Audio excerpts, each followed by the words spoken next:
J'ai veillé toute la nuit. Le jour commence à poindre. Ma fenêtre est restée ouverte et je grelotte. À peine puis-je tenir ma plume entre les doigts, mais il me semble que je respire mieux, je suis plus calme. Certes, je ne pourrai pas dormir, et pourtant ce froid qui me pénètre me tient lieu de sommeil. Il y a 1 heure ou 2, tandis que je priais, assis sur mes talons, la joue posée contre le bois de ma table, je me suis senti tout à coup si creux, si vide, que j'ai cru mourir. Cela était doux. Heureusement, il restait un peu de vin au fond de la bouteille, je l'ai bu très chaud et très sucré. Il faut avouer qu'un homme de mon âge ne peut guère espérer entretenir ses forces avec quelques verres de vin, des légumes et parfois un morceau de lard.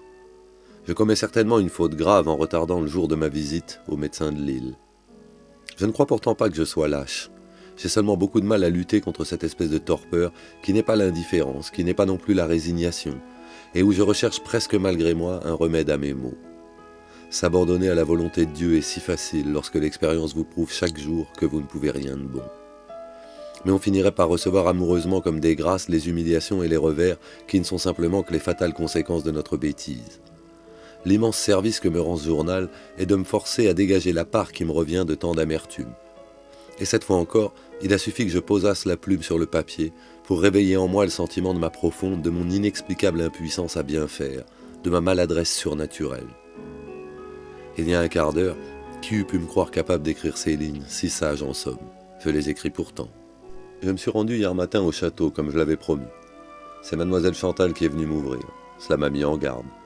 J'espérais qu'elle me recevrait dans la salle, mais elle m'a presque poussé dans le petit salon, dont les persiennes étaient closes. L'éventail brisé se trouvait encore sur la cheminée, derrière la pendule. Je crois que mademoiselle a surpris mon regard. Son visage était plus dur que jamais. Elle a fait le geste de s'asseoir dans le fauteuil où 2 jours plus tôt... À ce moment, j'ai cru saisir dans ses yeux comme un éclair. Je lui ai dit « Mademoiselle, je ne dispose que d'un peu de temps, je vous parlerai debout. » Elle a rougi. Sa bouche tremblait de colère. Pourquoi ? Parce que ma place n'est pas ici, ni la vôtre. Elle a eu une parole horrible, tellement au-dessus de son âge que je ne puis croire qu'elle ne lui ait pas été soufflée par un démon. Elle m'a dit « Je ne crains pas les morts ». Je lui ai tourné le dos. Elle s'est jetée entre moi et la porte. Elle me barrait le seuil de ses 2 bras étendus. Ferais-je mieux de jouer la comédie ? Si je pouvais prier, je prierais. J'ai même essayé. On ne prie pas avec cela ici. Elle montrait sa poitrine. Quoi ? Appelez ça comme vous voulez. Je crois que c'est la joie. Je devine ce que vous pensez. Que je suis un monstre. Il n'y a pas de monstre. Si l'autre monde ressemble à ce qu'on me raconte, ma mère doit comprendre. Elle ne m'a jamais aimé. Depuis la mort de mon frère, elle me détestait. N'ai-je pas raison de vous parler franchement ? Mon opinion ne vous importe guère. Vous savez que si, mais vous ne daignez pas l'avouer. Au fond, votre orgueil vaut le mien. Vous parlez comme un enfant, lui dis-je. Vous blasphémez aussi comme un enfant. Et je m'avançai d'un pas vers la porte, mais elle tenait la poignée entre ses mains. L'institutrice fait ses mal, elle part jeudi. Vous voyez ce que je veux, je l'obtiens. Qu'importe, lui dis-je, ça ne vous avancera guère. Si vous restez tel que vous êtes, vous trouverez toujours à haïr. Et si vous étiez capable de m'entendre, j'ajouterais même... Quoi ? Eh bien, c'est vous que vous haïssez, vous seul. Elle a réfléchi un moment. Bah, fit-elle, je me haïrai si je n'obtiens pas ce que je désire. Il faut que je sois heureuse, sinon... D'ailleurs, c'est leur faute. Pourquoi m'ont-ils enfermé dans cette salle bicoque ? Il y a des filles, je suppose, qui même ici trouveraient le moyen d'être insupportables. Cela soulage. Moi, j'ai horreur des scènes, je les trouve ignobles. Je suis capable de souffrir n'importe quoi sans broncher. Quand tout votre sang bout dans les veines, ne pas élever la voix, rester tranquillement penché sur son ouvrage, les yeux mi-clos, en mordant sa langue. Quel plaisir ! Ma mère était ainsi, vous savez. Nous pouvions rester des heures, travailler côte à côte, chacune dans son rêve, dans sa colère, et papa, bien entendu, ne s'apercevait de rien. À ces moments-là, on croit sentir je ne sais quoi, une force extraordinaire qui s'accumule au fond de vous, et la vie tout entière ne sera pas assez longue pour la dépenser. Naturellement, vous me traitez de menteuse, d'hypocrite. Le nom que je vous donne, Dieu le connaît, lui dis-je. C'est ce qui m'enrage, on ne sait pas ce que vous pensez. Mais vous me connaîtrez tel que je suis, je le veux. Est-il vrai que les gens lisent dans les âmes ? Est-ce que vous croyez à ces histoires ? Comment cela peut-il se faire ? N'avez-vous pas honte de ces bavardages ? Pensez-vous que je n'ai pas deviné depuis longtemps que vous m'avez fait quelque tort, j'ignore lequel, et que vous brûlez de m'en jeter l'aveu à la face ? Oui, j'entends bien, vous allez me parler de pardon, jouer au martyr ? Détrompez-vous, lui dis-je, je suis le serviteur d'un maître puissant, et comme prêtre, je ne puis absoudre qu'en son nom. La charité n'est pas ce que le monde imagine. Et si vous voulez bien réfléchir à ce que vous avez appris jadis, vous conviendrez avec moi qu'il est un temps pour la miséricorde, un temps pour la justice, et que le seul irréparable malheur est de se trouver un jour sans repentir devant la face qui pardonne. Eh bien, dit-elle, vous ne saurez rien. Elle s'est écartée de la porte, me laissant le passage libre. Au moment de franchir le seuil, je l'ai vu une dernière fois, debout contre le mur, les bras pendants, la tête penchée sur la poitrine. Monsieur le comte n'est rentré qu'un quart d'heure plus tard. Il revenait des champs, tout crotté, la pipe à la bouche, l'air heureux. Je crois qu'il sentait l'alcool. Il a paru étonné de me trouver là. « Ma fille vous a donné les papiers ? C'est le détail de la cérémonie funèbre, célébrée pour ma belle-mère par votre prédécesseur. Je désire qu'on fasse de même pour les obsèques, à quelques détails près. Les tarifs ont malheureusement changé depuis. Voyez ma fille. Mais mademoiselle ne m'a rien transmis. Comment ? Vous ne l'avez pas vue ? Je viens de la voir. Par exemple, prévenez mademoiselle, a-t-il dit à la femme de chambre. Mademoiselle n'avait pas quitté le petit salon. Je pense même qu'elle se trouvait derrière la porte. Elle est apparue sur le champ. Le visage de monsieur le comte a changé, si vite que je n'en croyais pas mes yeux. Il semblait horriblement gêné. Elle le regardait d'un air triste, avec un sourire, comme on regarde un enfant irresponsable. Elle m'a fait même un signe de tête. Comment croire à un pareil sang-froid chez un être si jeune ? Nous avons parlé d'autre chose, monsieur le curé et moi, dit-elle d'une voix douce. Je trouve que vous devriez lui donner carte blanche. Ces chinoiseries sont absurdes.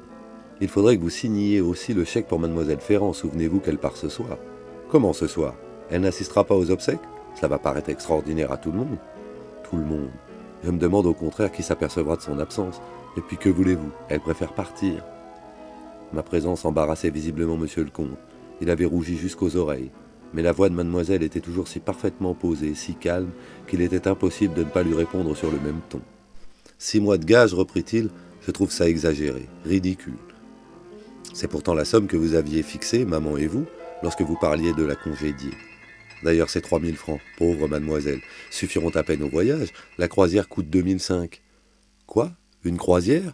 Je croyais qu'elle allait se reposer à Lille, chez sa tante Prémogis. Pas du tout. Voilà 10 ans qu'elle rêve d'un voyage circulaire en Méditerranée. Je trouve qu'elle a rudement raison de prendre un peu de bon temps. La vie n'était pas si gaie ici, après tout. Monsieur le comte a pris le parti de se fâcher. Bon, tâchez de garder pour vous ces sortes de réflexions. Et qu'est-ce que vous attendez encore ? Le chèque. Votre carnet est dans le secrétaire du salon. Fichez-moi la paix. À votre aise, papa.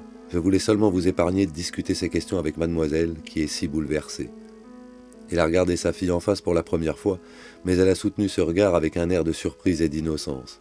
Et bien que je ne pusse douter à ce moment qu'elle jouât une affreuse comédie, il y avait dans son attitude je ne sais quoi de noble, une sorte de dignité encore enfantine, d'amertume précoce qui serrait le cœur. Certes, elle jugeait son père. Ce jugement était sans appel et probablement sans pardon, mais non sans tristesse. Et ce n'était pas le mépris, c'était cette tristesse qui mettait le vieil homme à sa merci, car il n'était rien en lui, hélas, qui pût s'accorder avec une telle tristesse, et ne la comprenait point. « Je vais le signer, ton chèque, fit-il, reviens dans 10 minutes. » Elle le remercia d'un sourire. « C'est une enfant très délicate, très sensible, on doit l'aménager beaucoup, me dit-il, d'un ton rogue. » L'institutrice ne l'aménageait pas assez. Aussi longtemps que sa mère a vécu, la pauvre femme a pu éviter les heurts, et maintenant... Il m'a précédé dans la salle à manger, mais sans m'offrir un siège. Monsieur le curé, a-t-il repris, autant vous parler franc. Je respecte le clergé, les miens ont toujours entretenu d'excellents rapports avec vos prédécesseurs, mais c'étaient des rapports de déférence, d'estime, ou plus exceptionnellement d'amitié. Je ne veux pas qu'un prêtre se mêle de mes affaires de famille. Il nous arrive d'y être mêlés malgré nous, lui dis-je. Vous êtes la cause involontaire, du moins inconsciente, d'un grand malheur. J'entends que la conversation que vous venez d'avoir avec ma fille soit la dernière. Tout le monde, et vos supérieurs eux-mêmes, conviendraient qu'un prêtre aussi jeune que vous ne saurait prétendre diriger la conscience d'une jeune fille de cet âge. Chantal n'est déjà que trop impressionnable. La religion a du bon, certes, et du meilleur, mais la principale mission de l'Église est de protéger la famille, la société. Elle réprouve tous les excès, elle est une puissance d'ordre, de mesure. Comment, lui dis-je, ai-je été la cause d'un malheur ? Mon oncle Lamotte Beuvron vous éclairera là-dessus, qu'il vous suffise de savoir que je n'approuve pas vos imprudences et que votre caractère, il attendit un moment, votre caractère autant que vos habitudes me paraissent un danger pour la paroisse. Je vous présente mes respects. Il m'a tourné le dos. Je n'ai pas osé monter jusqu'à la chambre. Il me semble que nous ne devons approcher des morts qu'avec une grande sérénité. Je me sentais trop bouleversé par les paroles que je venais d'entendre, et auxquelles je ne pouvais trouver aucun sens. Mon caractère, soit. Mais les habitudes. Quelles habitudes ?